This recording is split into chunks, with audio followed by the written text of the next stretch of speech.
The Athletic recently put out their contract efficiency rankings for all 32 teams to seeing if they're spending their money wisely.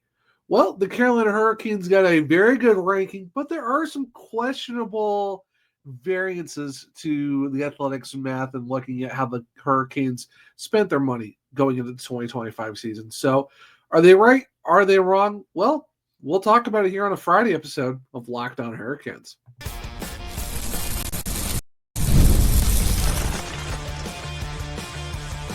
Your Locked On Hurricanes, your daily podcast on the Carolina Hurricanes. Part of the Locked On Podcast Network, your team every day. Welcome to a Friday edition of Locked On Hurricanes, your team every day, part of the Locked On Podcast Network. Thank you to the Everyday for making this your first listen of the day, 5 days a week, Monday through Friday, talking everything about your Carolina Hurricanes. I'm your host, Zach Martin. I'm the credentialed Carolina Hurricanes beat writer over at the Hot Guards, also the co-host of the Surgecast, which is a weekly Carolina Hurricanes podcast, along with all my duties here at Locked On Hurricanes. On the Friday edition of the show, like I said, we'll be talking about the Athletics contract efficiency rankings going into the 2025 season. More importantly, looking at the Carolina Hurricanes, going to look at the forward core, defense, and then look at the goalies and give my overall thoughts on the Athletics math and the way they do their analytics and how they view the contracts for the Carolina Hurricanes. However, before we get into anything about that, today's episode is brought to you by Game Time. Download the Game Time app, create an account, and use code LOCKEDONHL for $20 off your first purchase. Now, how they're doing this is by they got the player, they got the contract that it is, and then they have the model value, which they think is what the AAV should be for each player. Then they give their positive value percentage to see where it's at of the current AAV compared to their model value. And then we'll talk about, is there a surplus, positive or negative, and then give it an overall contract grade and all of that stuff. Now, real quick, here are the top 10 contracts, overall teams based on this model. First was the Tampa Bay Lightning. They finished 13th last year. Carolina Hurricanes are actually second, and last year they were fourth. Both of these teams got A pluses. The Colorado Avalanche, third this year, third last year with an A plus. Goes down to the Florida Panthers, who were first last year, but fourth this year with an A grade. And then looking at top five, or finishing out the fifth spot, the Ottawa Senators are actually fifth. They were 17th last year with an A. Dallas Stars, sixth. Vegas Golden Knights, seventh. Then it's Edmonton Oilers, eighth, going down to New Jersey Devils at the ninth spot. And then rounding out the top 10 are the Winnipeg Jets. The Jets with a B+, that's your first B grade, coming in at the number 10 spot. But going back to the Hurricanes, they are one of only, going by their grades, only three teams got an A+ grade. Some teams did get A and A-, but only three teams got an A+ in terms of their contract efficiency. Of course, we all know Tampa Bay, the Carolina Hurricanes, and then the Colorado Avalanche. The Avalanche are one of the first teams to stay pat at their spot. Tampa Bay going from 13 to 1, to, of course, the Hurricanes going 4 to 2nd. So the average positive value that the Hurricanes got based on the Athletics model was a 65%. Their total surplus of their dollars, $99 million. So, of course, we all know the cap is 95.5. But if you look at their, like I said, the total surplus are based off what their current player AAV is compared to the model value and all that stuff. So currently for the Hurricanes, their actual surplus is $99 million. That's how good, in terms of the fact that the Hurricanes spent their money wisely enough to where it surpasses what the cap actually is and all of that. So we are going to, like I said, start off with the forward core, go to the defense, and end up with goaltending. Looking at the offense, there are 2 A+ grades in terms of contracts. The first one is the Seth Jarvis. Of course, we all know 7 years times $7.4 million, but with deferred money, 7.1. But based on the model value that the Athletic gives for Seth Jarvis, he is worth $12.9 million AAV. That is a positive value percentage of 99.7 giving the total surplus of the Hurricanes $38.4 million. That's why he got an A+ for the fact that they're paying him 7.4, which is actual what the cap is supposed to be if you don't look at the deferred money. But they project his overall value at $12.9 million per season. They're basically looking at this as the Hurricanes of a $5.5 million steal on Seth Jarvis's AAV based off what his current contract is to their model value. The other A+, Jackson Blake.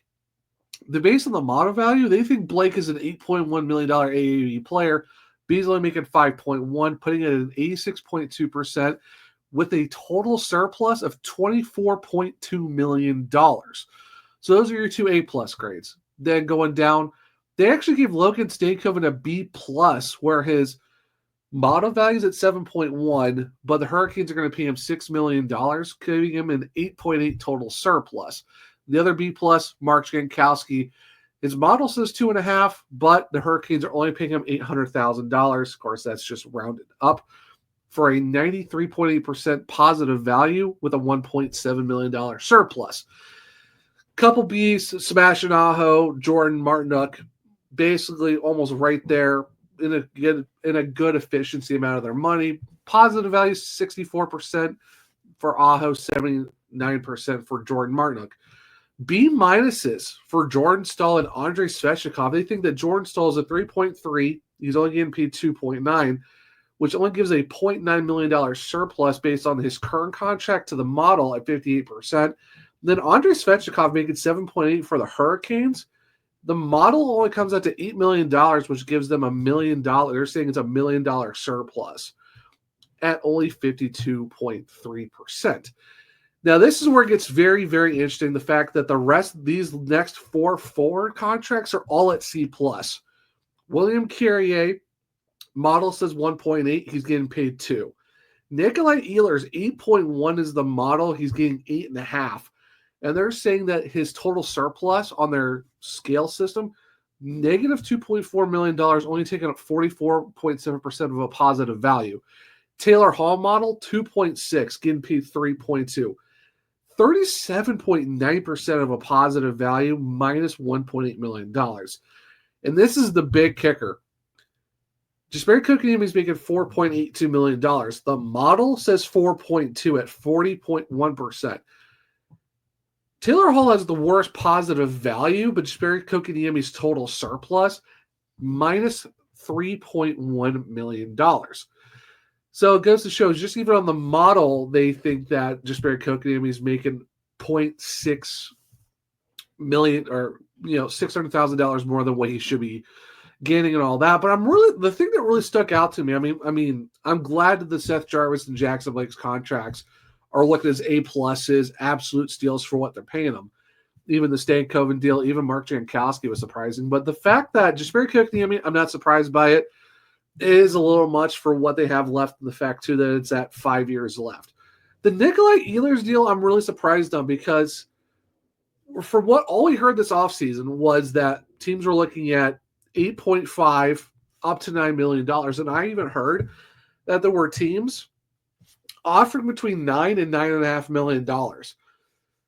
This is where I understand there's a model that the Athletic tries to use for their analytics and stuff like that, but if there were other teams looking at paying him over 8.5, closer to 9, even over $9 million, is this model based off, because they're seeing that the model value is at 8.1 based off his analytics. So is this grade just because it's the Hurricanes grade of how much they paid him, or would this be a grade for everyone? Because that's where I'm kind of curious is of, you look at what the market was for Nikolai Ehlers, 8.5 to 9 million, even some were pushing for over 9, but the model is saying 8.1.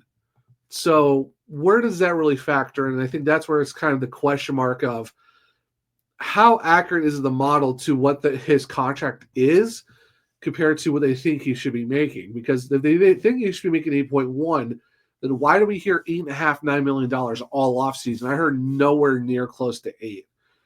Now, Seth Jarvis, I mean, if their model is saying 12.9, then I kind of see where it's like, yeah, for what Seth Jarvis can do, that makes sense of where that grade is. But Nikolai Ehlers kind of getting a hit on his model value compared to what we heard his contract's supposed to be. I'm curious on how that is. And for a C plus, I heard there's been a lot of people saying that it was a really great contract for Ehlers, all things considered. But so yeah, forward core, couple A pluses, 2 B pluses, couple Bs, 2 B minuses, and 4 C pluses. So now after that, we're going to move on to the defensive side of things. So stick around and we'll talk about the defense portion of this here in a second on a Friday edition of Locked On Hurricanes. Have you ever decided at the last minute to head to a ball game with friends or family? Maybe it's game day. You sort of realize you want to be in the stands. That's exactly where Game Time comes in. It's the easiest way to grab last minute tickets without the stress. With the money you save on tickets, you can splurge on food, drinks, merch, or even invite a bigger group to come with you. Game Time makes it possible. Game Time makes buying tickets fast and simple. Prices on the app actually drop the closer you get to first pitch. They've got great, incredible last-minute deals, clear seat views, even the lowest price guarantee that takes the worrying out of buying. Tired of endless scrolling trying to find the best deal? Well, Game Time's zone deals pick the best seats in your section for you. Z views right in the app before you buy, so you know exactly where you'll be. So take the guesswork out of buying tickets with Game Time. Download the Game Time app, create an account, and use code LOCKEDONNHL for $20 off your first purchase. Terms apply. Again, create an account and redeem code LOCKEDONNHL for $20 off. Download the Game Time app today. Last minute tickets, lowest prices guaranteed. Welcome back to segment 2 of Locked On Hurricanes, your team every day. So we talked about the forward core, kind of give an idea of what we're looking at in terms of model values by the Athletic, positive surplus, positive value, surpluses, top 10 and all that. Talk about the forwards, saying that Seth Jarvis and Jackson Blake have the best contracts for the forward core, while they think that Carrier, Ehlers, Holland, Jesper Kotkaniemi are the greatest forward contracts with C pluses. This is where it's really going to get interesting in terms of the defense. So they have Shane Gostisbehere. His contract is $3.2 million over 2 years. They think the model value is $6.9 million, but the thing is the positive value is 95.9%, which gives a $7 million surplus on Gostisbehere contract. That comes out to an A minus. Jalen Chatfield, his contract's 3 years with 2 years left, $3 million for 2 years left. Model value 5.3, giving an 89.8% positive value with a total surplus of $4.6 million, giving it a B plus grade. Jacob Slavin, $6.3 million. Of course, we all know the deferred money, 8 years. The model value at $7 million. I'm really curious to see why the model value is $7 million for a guy like Jacob Slavin, who's the best defensive defenseman in the NHL. And a lot of people thought he should be making $9-10 million. The positive value, 63.4%. The total surplus is $5.5 million. They gave the Slavin contract a B. For the fact that they're going to be paying Jacob Slavin essentially really almost, it's closer to 6.1 than it is to 6.3. Based on their model value, total surpluses and all that, they only give the Slavin contract a B. I don't know where this goes back to the forwards of like, okay, the Jarvis contract and Blake contracts, yeah, those are definitely A pluses for sure. I would say more so the Seth Jarvis contract. Jackson Blake, you could give it an A, maybe a B plus. The Nikolai Ehlers getting a C plus, that makes no sense to me. That's a great deal for a guy that a lot of people are going to really overpay for, but Jacob Slavin getting a B contract where he should be making closer to $9-10 million, but their model value is saying $7 million. I'm not really sure about that. That's a very big question mark for me of like how does your analytical model come out to the Slavin contract being only $7 million per AAV when a lot of people have a feeling that it should have been $9 to almost $10 million for Slavin. And just a B though, what he can do, I'm not sure about that. And then with even Sean Walker, their model says $3 million. Sean Walker's making 3.6 for the next 4 years. They gave it a 38.2% positive value. minus $2.4 million on the surplus for a C+. I think the Sean Walker contract is great, to be honest with you, because he could have gotten $4 or $5 million easily, and their model's saying he's only worth $3, and it's only a C+. The entire defense, because they don't really factor in Alexander Nikishin's contract because it's a ELC, nothing you can do about that. That's just a base. But for the fact that you have every single one of your defensemen make under $8 million, and that's even including Jacob Slavin, and 3 of your guys make either $3.6 million or less, it's crazy to me that they view a Sean Walker contract being a C+ for what he can do. In this contract, this next one is absolutely insane. This is probably the worst. This is the only red letter grade because they go from like dark blue to light blue to grays, and then they go into like the light reds and the bright reds. Keandre Miller, his contract is 7.5. His model value is at 5.7, 27.9% of a positive value with a total surplus of a negative $14.8 million.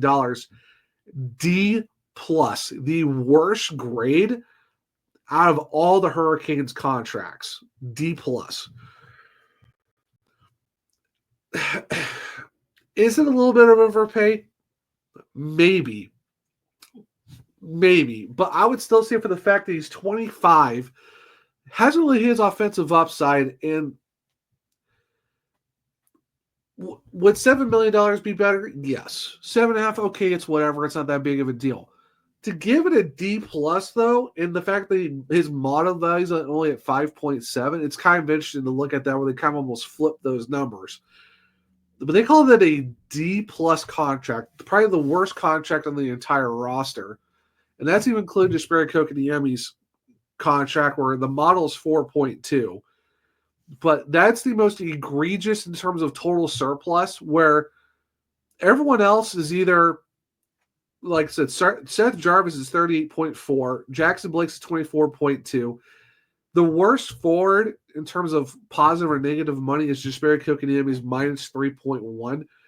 Keandre Miller's is the only contract in the double-digit negatives at 14.8. For me, that's crazy. That based on this model, they think that his contract's the absolute worst when there's a lot of other bad contracts. And I don't understand where it's 7.5 a little much, yes. But I still think even with 7, I still think it's a good contract. Even then, you're talking about a guy who's got higher offensive upside, 100 blocks, 100 hits. Does he make mistakes? Yes, but he's young. He's on a team that's not really known to develop guys really well. So the Hurricanes are taking a shot on him. But D+, I find that a little egregious to be how they think it's that bad of a deal. But yeah, they're saying that's the worst defensive contract on the defense and on the entire roster. We haven't even talked about the goaltending yet. So for the fact that they look at Nikolai Ehlers as a C+, which makes no sense to me because, like I said, a lot of people are looking at $9+ million for him, and that's a C+. And they can look at Jacob Slavin's contract as a B, where that should at least be an A+. Like I said, this model value and what the Athletic is trying to do with like their analytics and stuff, it's very questionable how they look at a Slavin contract and give it a straight B. They look at a Keandre Miller contract, or maybe it's a slight overpay, but they're saying it's that egregiously bad that it's a D+. That's kind of crazy to me. Let me know in the comments what you think. Do you think that the model is, at least for the defense, kind of just off? Like, do you agree? For me, I think a Slavin contract has to be an A+. I don't know why it's a B. Makes no sense to me. And I wouldn't even say Miller's is a D+. I'd give it a C at the worst, maybe C- if they really want to look at it that way. But based on their model, he's a D+ contract. That's a little tough. That's a little tough for me to kind of look at that, especially when you look at the context of what they say a Slavin contract is. I don't know. Like I said, if you're on YouTube, let me know in the comments what you think. But there's a lot of these contracts. I'm like, I don't know about these grades. But it's the Athletic. It is what it is. But we are going to talk about goalies to give my overall thoughts of the entire roster. So stick around. We'll talk about that here in a second on a Friday edition of Locked On Hurricanes.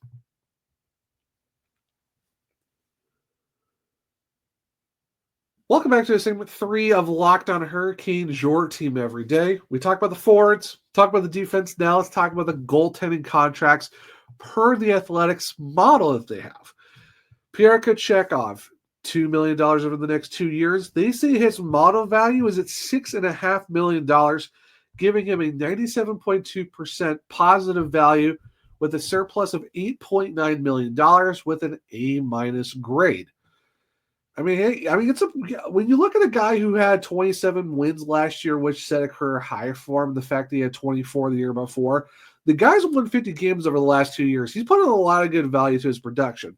Does he make mistakes? Yes, all goalies do, but I still think for what they paid for him and what he's produced for the Hurricanes, with Antti Ranta struggling, got hurt, 2 seasons ago, Frederick Anderson's got hurt over the last 2 years. Pyotr Kochetkov did a lot of the work to keep the Hurricanes in playoff contention over the last 2 seasons. So it's good to see for the production he's put in and how much they're only paying him for with the contract he has left. That's still a pretty good overall contract grade.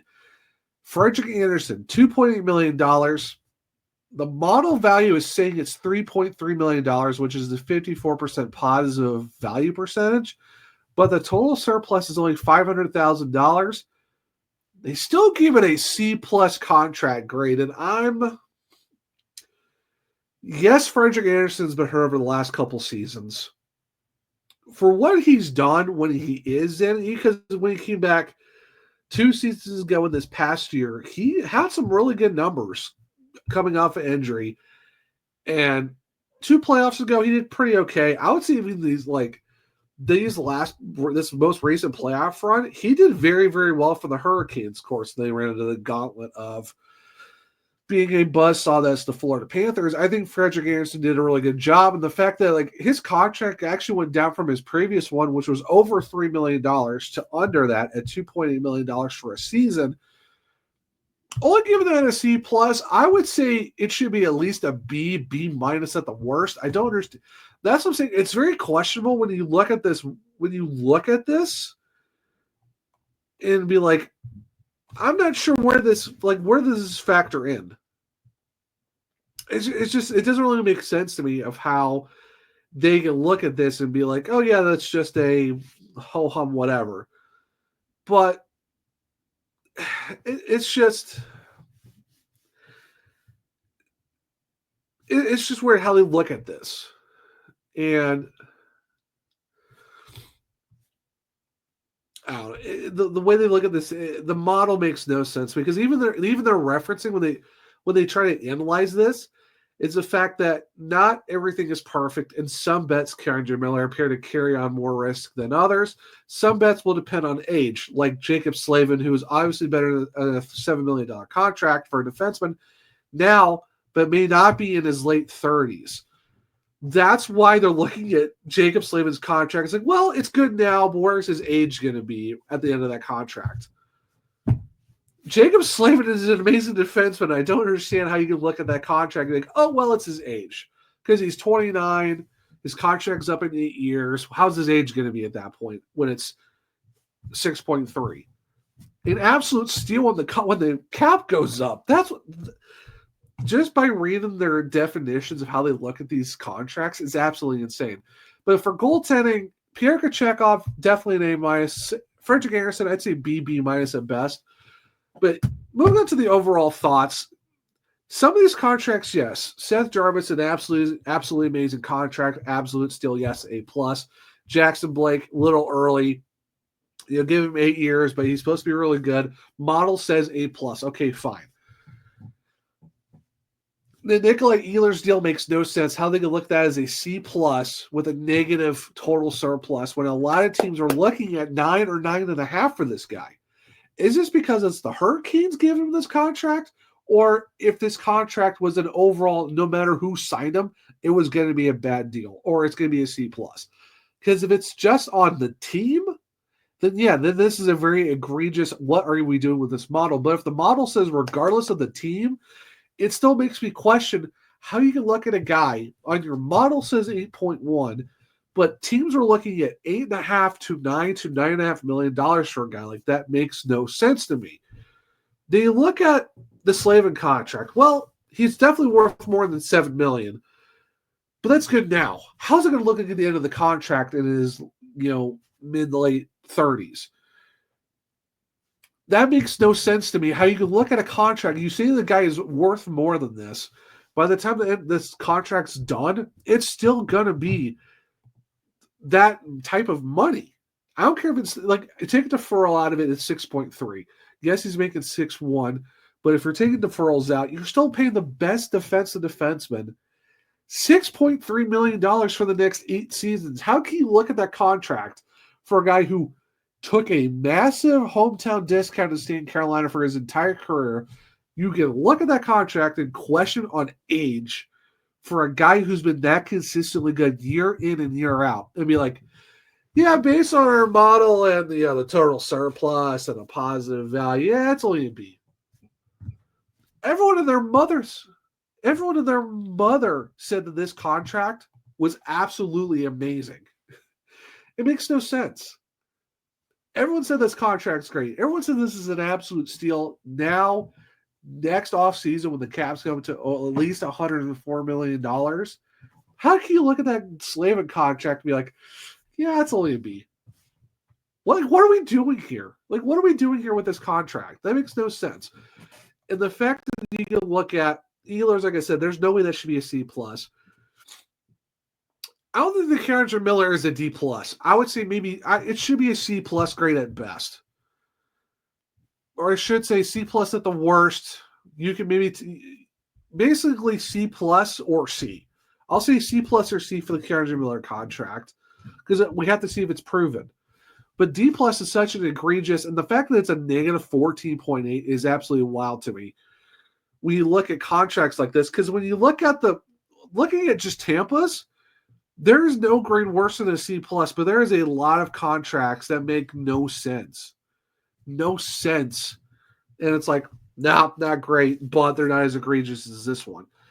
When you go look at other teams, even the Colorado Avalanche, they look at Brock Nelson's contract as a C.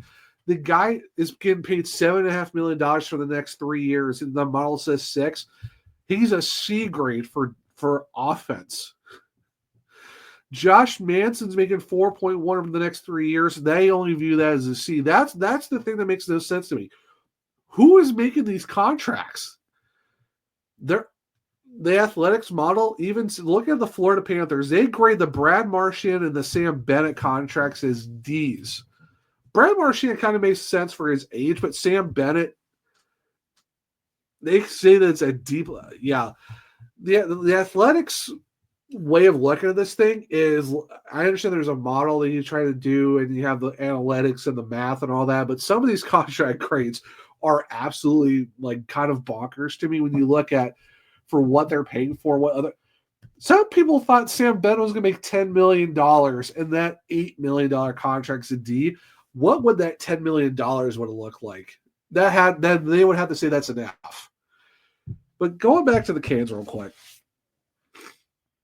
you cannot look at that Slavin contract and say it's just a. You cannot say that it's just a B. That is a A+ contract if I've ever heard of one.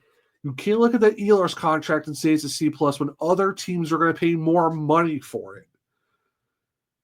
The Seth Jarvis contract, yeah, that's an absolute steal for what he can do already. Yeah, that's an A+. I can agree with that. Look at Logan Stankoven's being only a B+. That should be an A. That should be an A. But it's crazy. It's just crazy to me. It kind of makes sense, but also kind of doesn't. I don't know. If you're on YouTube, let me know what you think. Does any of these grades make sense, or any of these are egregious? Let me know what you think in the comments below. If you are able to get the Athletic and read it, I would highly look at this one. It is the Athletics NHL Contract Efficiency Rankings 2025. Which team spent their money the most wisely? If you're able to read it, I'd say go give it a read. Let me know what you think. But some of these contracts I kind of agree with. Some of these are like, what are we doing with these grades? Absolutely insane. I'd say the most egregious, only Colin Slavin's contract to be.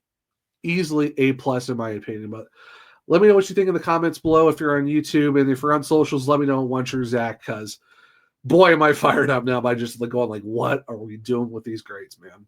Absolutely nuts. And just the reasoning alone also is like, what? What are we doing here, man? But I digress. It is what it is. But guys, that will be the Friday episode of Locked On Hurricanes. Thank you for giving me your first listen. Let's check out the Locked On NHL podcast for the April offseason, bringing you the daily league white stories that matter the most with the local coverage you love from Locked On.